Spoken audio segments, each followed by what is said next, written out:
Et je pense que c'est l'alcool qui me prédisposait à faire toutes ces choses-là.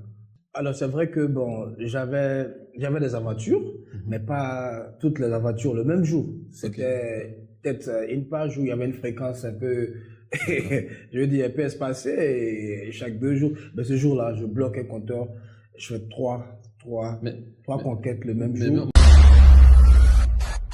On a commencé à me confier des responsabilités à l'église, en l'occurrence dans le groupe musical. Ok. Désormais, on m'a dit, c'est toi qui gères l'adoration. Je dis, waouh, Ouais.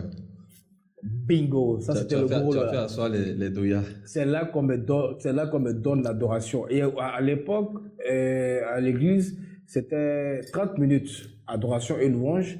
La louange avait 25 minutes ou 20 minutes, comme ça, et l'adoration avait 10 minutes. Donc quand j'arrive, je dis, mais c'est pas possible. C'est pas possible. Parce que il y a une différence de forme et de fond entre l'adoration et la louange.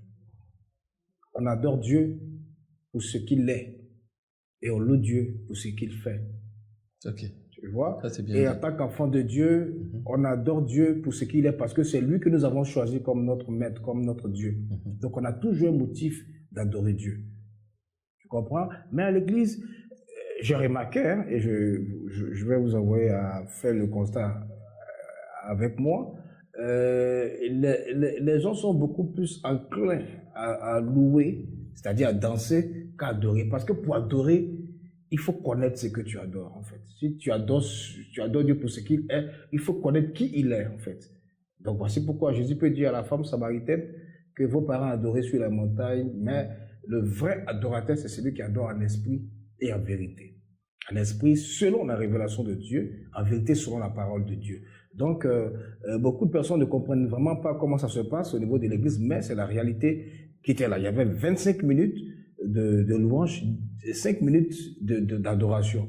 Moi, quand j'arrive, je fais quelque chose qui je veux dire, qui sort des sentiers battus.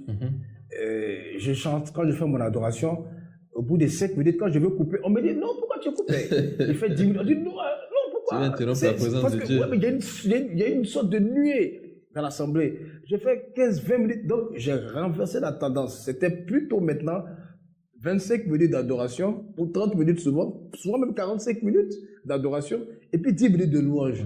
On dit merci après. Oui, pour dire merci à Dieu pour ce qu'il a fait pour nous. Vous comprenez? De toutes les manières, quand on rentre dans la maison de Dieu, on rentre toujours avec une action de grâce, avec une reconnaissance. Bien sûr. Voilà. Et donc, voici comment est-ce que j'ai essayé de renverser la tendance au niveau de l'église. Et puis, on a commencé à me confier des responsabilités. Et petit à petit, avant d'adorer le Seigneur, il faut toujours dire une parole, tu vois, qui va capter l'attention des gens, une parole qui va faire que l'esprit des gens sera concentré, bien sûr, par rapport à l'adoration. Et le pasteur me regardait, il m'observait, il a vu que j'avais aussi donc le don de la prédication, et il a commencé à me confier des espaces pour la direction à l'église et souvent pour la prédication au niveau des jeunes. Et petit à petit, voilà comment je me suis formé. Ok. Alors moi, je voulais savoir une chose. La plupart des chrétiens se distinguent par une chose, par une caractéristique. C'est qu'en général, aussi passionné qu'une personne pourrait être pour le Seigneur, on dit qu'avant tout, c'est le témoignage. Si je te posais la question aujourd'hui, quel est le témoignage du Shiloh? Qu'est-ce que tu me répondrais? Quand on raconte Christ, il faut qu'il y ait un changement. Parce qu'au final, on se rend compte que, ok, tu es né dans une famille chrétienne, tu as évolué dans le Christ, et puis tu arrives à l'église. Donc finalement, est-ce que tout a été simple? Voilà. Quel est ton témoignage? Tout n'a pas été simple parce que le Seigneur a fait beaucoup de choses dans ma vie. On va prendre le cas de ma santé. J'avais une santé très fragile avant. Je ne mangeais pas tout. Je me souviens que quand je mangeais l'escargot, il suffit juste de goûter la sauce de l'escargot ou de croquer un morceau d'escargot. Et je commençais à avoir des boubouilles. Ok. Je commençais à avoir des grosses plaies sur moi. Tu fais une allergie. Je bavais, c'était une allergie grave. Wow. Je n'ai jamais su pourquoi, mais dans la famille, je me suis rendu compte qu'il n'y avait pas que moi seul qui avait cette allergie-là. Il y avait aussi certains de mes frères et de mes sœurs. Donc quand je donne ma vie à Christ et que je prie sincèrement, je vois que je suis délivré c'est une maladie ou je ne sais pas si c'était une interdiction familiale. Je suis délivré vraiment de cette interdiction-là. Ça, je suis le cas de la santé. Mais j'étais asthmatique, mais chronique avant. C'est-à-dire, je ne peux pas m'asseoir dans cette salle-là ici sans que vous n'entendiez mes bouffées de respiration. Toujours, j'étais vraiment asthmatique. Comme on dit, tu cherches l'oxygène. Je cherchais l'oxygène. Je me promenais toujours avec la bombe aérosol.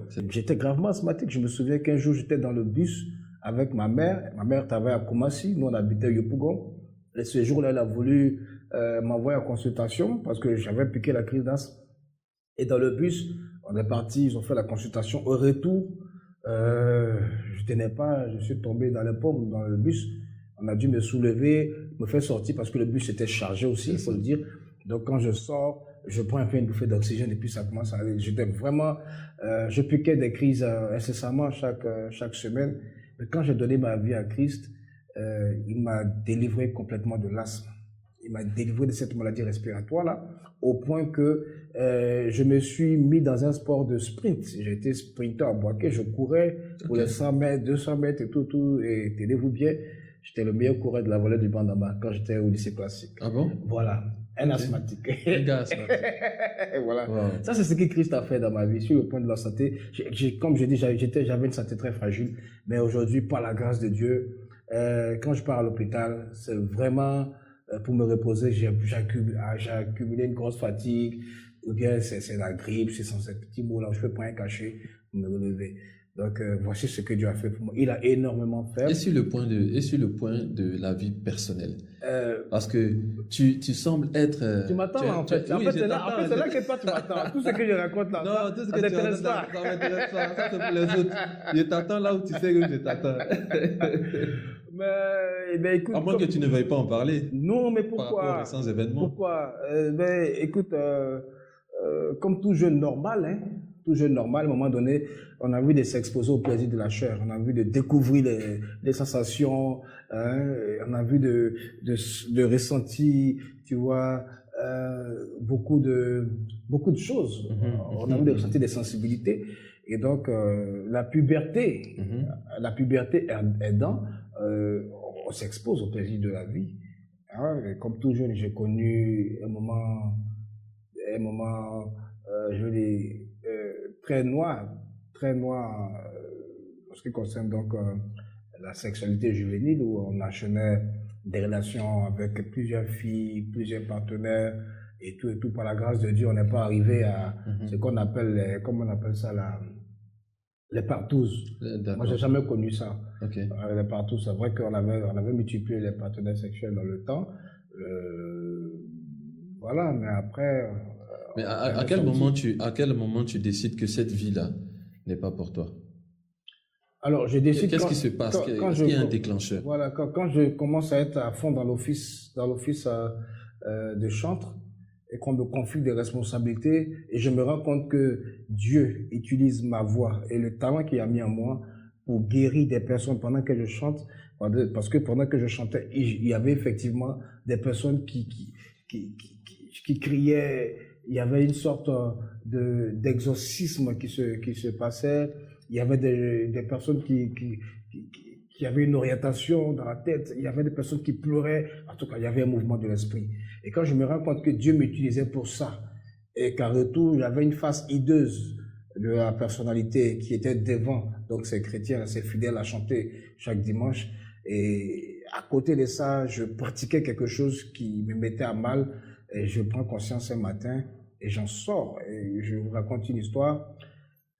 Un jour, j'ai bloqué le compteur de l'impudicité. J'ai bloqué le compteur de l'impudicité. Ouais, j'ai bloqué le compteur de l'impudicité parce que je me suis retrouvé un jour, le même jour-là, à sortir 3 filles. Dans la même journée? Oui, dans la même journée. À sortir 3 filles. C'est-à-dire, il y avait une pour le matin, et quand elle est partie, quand c'est comme ça, quand elle est là le matin, en 10h, 11h, tu veux voir quand ça finit, tu veux qu'elle parte parce que faut que tu bosses après, tu vois. Et tu commences à t'énerver, tu t'es patiente et puis bon, elle dit bon, je m'en vais, mais tu me chasses, faut partir. Parce que toi, tu sais que... Ouais, parce que oui, tu as déjà calé ton truc au téléphone. Okay. À midi, il y a une autre qui se ramène et elle est là et voilà. Après, machin, et tout ça. Tu es pressé qu'elle parte aussi. Et le soir, il y a une pour dormir, en fait. Ah, celle qui va passer la nuit. Le soir, ouais, il y a une qui passe la nuit. Donc, D'accord. très tôt le matin, il faut qu'elle Il faut parte. qu'elle parte. Parce Mais que tout ça, une autre peut éventuellement. voilà, tout ça, c'est précédé euh, par une consommation d'alcool. Parce D'accord. que, oui, Parce c'est-à-dire, qu'il faut, ouais, comment dire, il faut un excitant, il faut un j'étais calme, énergisant. voilà, j'étais calme, j'étais timide, il faut un excitant. Et je pense que c'est l'alcool qui me prédisposait à faire toutes ces choses-là. Alors, c'est vrai que, bon, j'avais des aventures, mais pas toutes les aventures le même jour. C'était peut-être une page où il y avait une fréquence un peu, je veux dire, un peu espacée, et chaque 2 jours. Mais ce jour-là, je bloque un compteur, je fais trois Mais, conquêtes le même mais jour. moi, je me dis, ça répondait à quoi? Il y avait un challenge avec des amis? C'était un challenge personnel? Ou Aucun tu te challenge. dis, j'ai jamais fait ça? Aucun challenge, j'étais Tu possédé. voulais faire quoi?